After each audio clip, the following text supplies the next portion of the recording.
اللہ تبارک و تعالیٰ کے پاک کلام قرآن مجید میں ارشاد باری تعالیٰ ہے، تو ہمارے بندوں میں سے ایک بندہ پایا جسے ہم نے اپنے پاس سے رحمت دی اور اسے اپنا علم لدنی عطا کیا۔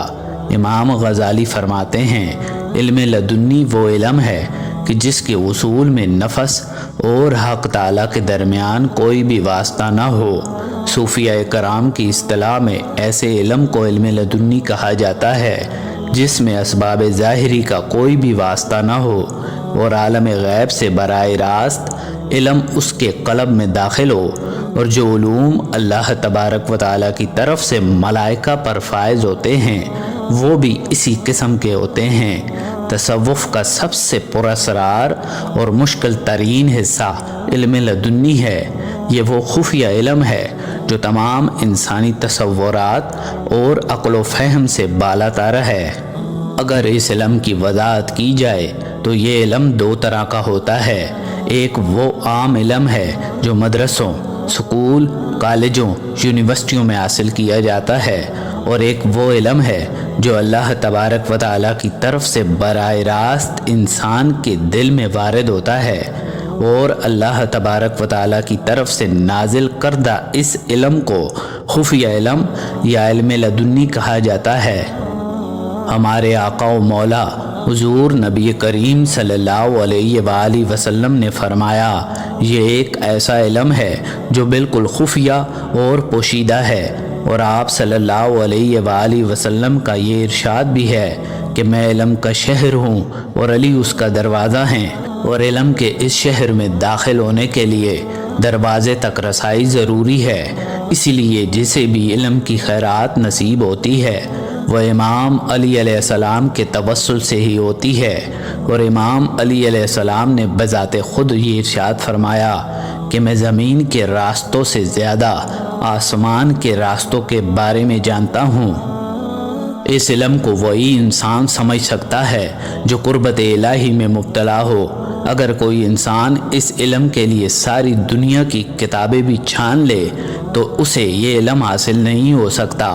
حضرت ابو ہریرہ رضی اللہ تعالیٰ عنہ کو ایک ظاہری اور ایک باطنی دو علوم عطا کیے گئے تھے، اور یہی باطنی علم اللہ تبارک و تعالیٰ کے اولیاء کے پاس بھی ہوتا ہے، اور اس عمل کے اصول کا دار و مدار خالص اللہ تبارک و تعالیٰ کی رضا پر ممکن ہے۔ وہ جب جسے جتنا چاہتا ہے عطا کرتا ہے، بے شک وہ ہر چیز پر قادر ہے۔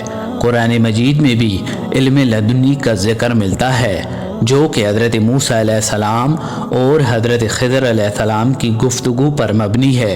ارشاد باری تعالیٰ ہے، پھر انہوں نے میرے بندوں میں سے ایک بندہ پایا جسے ہم نے اپنی طرف سے رحمت عطا کی اور اسے اپنا الہامی علم عطا کیا۔ علم لدنی معرفت الہی کا ذریعہ ہے، اور اللہ تبارک و تعالیٰ کے وصول کے لیے ہی انسانوں کو اس دنیا میں بھیجا گیا۔ اگر آپ نے معرفت الہی حاصل کر لی تو آپ کا دنیا میں آنے کا مقصد پورا ہو گیا، اور اگر آپ نے معرفت الہی کے لیے کوشش نہیں کی تو اس سے کوئی فرق نہیں پڑتا کہ آپ اس دنیا میں موجود ہیں کہ نہیں۔ جس انسان کو یہ معرفت کا علم حاصل ہوتا ہے وہ اللہ تبارک و تعالیٰ کی حکمت کے ذریعے اپنے خالق حقیقی تک پہنچ جاتا ہے۔ وہ اللہ تبارک و تعالیٰ کی عطا کردہ نشانیوں کی بدولت اللہ تبارک و تعالیٰ کو پہچان لیتا ہے، اور جب وہ اس کو پہچان لیتا ہے تو پھر اس کی عبادت میں ہی مشغول رہتا ہے۔ یہ علم اللہ تبارک و تعالیٰ کے اولیاء کرام کو اللہ تبارک و تعالیٰ کی طرف سے عطا کیا گیا تھا، اور ان اولیاء کرام کی زندگی کا ایک ہی نصب العین تھا کہ جب امت راستے سے بھٹک جائے، جب شیطان ان کو گمراہ کر دے تو انہیں پیار اور محبت سے اللہ تبارک و تعالیٰ کی راہ کی طرف لانا ہے۔ علم لدنی کے چار ذرائع ہیں۔ پہلا ذریعہ وحی ہے، یہ وحی اللہ تبارک و تعالیٰ کے برگزیدہ انبیاء کرام کے لیے مخصوص ہے۔ اس کا دوسرا ذریعہ الہام ہے، یہ اللہ تبارک و تعالیٰ کی طرف سے پیغمبروں کو آنے والے خواب کی ایک قسم ہے۔ اللہ تبارک و تعالیٰ کے خاص بندوں پر الہام کے ذریعے پیغامات بھیجے جاتے ہیں جو انسانوں کے فائدے کے لیے ہوتے ہیں۔ اس کا تیسرا درجہ فراست ہے۔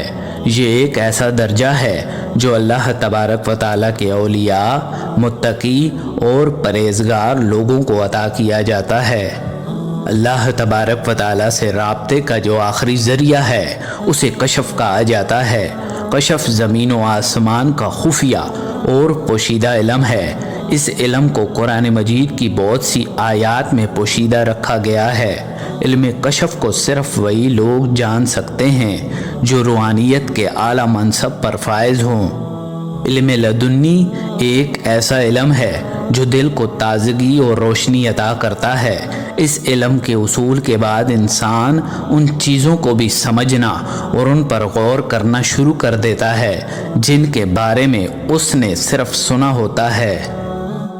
پیارے دوستو، انبیاء کے لیے تو یہ حکم ہے کہ وہ اپنی نبوت کا اعلان کریں، مگر ولی کے لیے یہ حکم ہے کہ وہ اپنی ولایت کو پوشیدہ رکھے۔ جو انسان اس علم کا جذبہ رکھتا ہو اسے چاہیے کہ وہ صبر کرنے والا، متقی، پرہیزگار، مضبوط قوت ارادہ اور استقامت کا حامل ہو۔ اگر انسان ان سب چیزوں پر عبور حاصل کر لے تو وہ آسمانی رازوں کو جاننے کے بعد ان کا محافظ بن جاتا ہے، کیونکہ وہ اللہ تبارک و تعالیٰ کا دوست بن جاتا ہے، اور اللہ تبارک و تعالیٰ کے دوست اللہ تبارک و تعالیٰ کے رازدار ہوتے ہیں، اور رازدار ہمیشہ اسی کو بنایا جاتا ہے جو اس قابل ہوتا ہے۔ حضرت جنید بغدادی رحمۃ اللہ علیہ فرماتے ہیں کہ ہزار افسوس اس عاشق پر جو اپنے معشوق یعنی اللہ تبارک و تعالیٰ کی محبت میں دیوانہ ہے، مگر جب وہ اللہ تبارک و تعالیٰ کی بے شمار خوبصورتیوں کو دیکھتا ہے اور وہ ان رازوں سے واقف ہو جاتا ہے تو وہ ان کو دوسروں پر ظاہر کر دیتا ہے۔ اللہ تبارک و تعالیٰ جب کسی شخص کو ولایت کے درجے پر فائز کرنا چاہتا ہے تو اسے الہامی علم عطا کرتا ہے، اس کے بعد ولایت کے منصب پر فائز کرتا ہے۔ امام شافعی رحمۃ اللہ علیہ کے قول کے مطابق اللہ تبارک و تعالیٰ کسی جاہل کو اپنا دوست نہیں بناتا۔ ایک صوفی اکثر یہ فرمایا کرتے تھے کہ تم عبادتوں اور ریاضتوں کے ذریعے اللہ تبارک و تعالیٰ تک نہیں پہنچ سکتے۔ اللہ تبارک و تعالیٰ کا راز اہل علم کے سینے میں ہے، وہ جسے چاہے عطا کرے۔ علم لدنی کی تلاش میں بھی ایک انسان دوسرے انسان کے پاس پہنچتا ہے، کسی درویش اللہ والے کی صحبت اختیار کرتا ہے۔ حضرت امام احمد بن حنبل سے جب یہ پوچھا گیا کہ انہوں نے حضرت بشر عافی کی شاگردی کیوں اختیار کی تو انہوں نے ارشاد فرمایا کہ بشر عافی مجھ سے زیادہ اللہ تبارک و تعالیٰ کو جانتا ہے۔ اسی طرح امام ابو حنیفہ رحمۃ اللہ علیہ سے جب پوچھا گیا کہ آپ نے حضرت امام جعفر صادق علیہ السلام کی شاگردی کیوں اختیار کی تو انہوں نے فرمایا کہ اگر میں 2 سال امام جعفر صادق علیہ السلام کی صحبت میں نہ گزارتا تو میں ہلاک ہو جاتا۔ پیارے دوستو، انسان عبادت اور ریاضت کے کتنے ہی بلند مقام پر کیوں نہ پہنچ جائے، علم لدنی کے لیے اسے کسی نہ کسی ولی کی صحبت اختیار کرنا پڑے گی۔ علم لدنی روحانیت کو اپنے عروج اور کمال تک پہنچانے کا سفر ہے، اور اس علم میں انسان کی روح نور میں نہاتی ہے۔ اسی علم کی بدولت انسان ہر ڈائمنشن میں جا سکتا ہے۔ اس علم کے لیے خاص لوگوں کو چنا جاتا ہے اور انہیں ہی اس علم سے نوازا جاتا ہے۔ اللہ تبارک و تعالیٰ نے علم کو ان درجوں میں منقسم کیا ہے، یعنی علم الیقین، عین الیقین اور حق الیقین، اور ان کو سمجھنے کے لیے ان 3 علموں کی یہ مثالیں ہیں۔ مثلا ایک انسان دور سے کسی جگہ بہت سا دھواں دیکھے اور دھوئیں سے ذہن منتقل ہو کر آگ کی طرف چلا جائے اور آگ کے وجود کا یقین کر لے، اور اس خیال سے کہ دھوئیں اور آگ میں ایک تعلق یعنی تعلق تامہ ہے، یعنی جہاں دھواں ہوگا ضرور وہاں آگ بھی ہوگی، اس کا نام علم الیقین ہے۔ اور جب آگ کے شعلے دیکھ لے تو اس علم کا نام عین الیقین ہے، اور جب اس آگ میں خود داخل ہو جائے تو اس علم کا نام حق الیقین ہے۔ امید کرتے ہیں ہماری آج کی یہ ویڈیو آپ کو پسند آئی ہوگی۔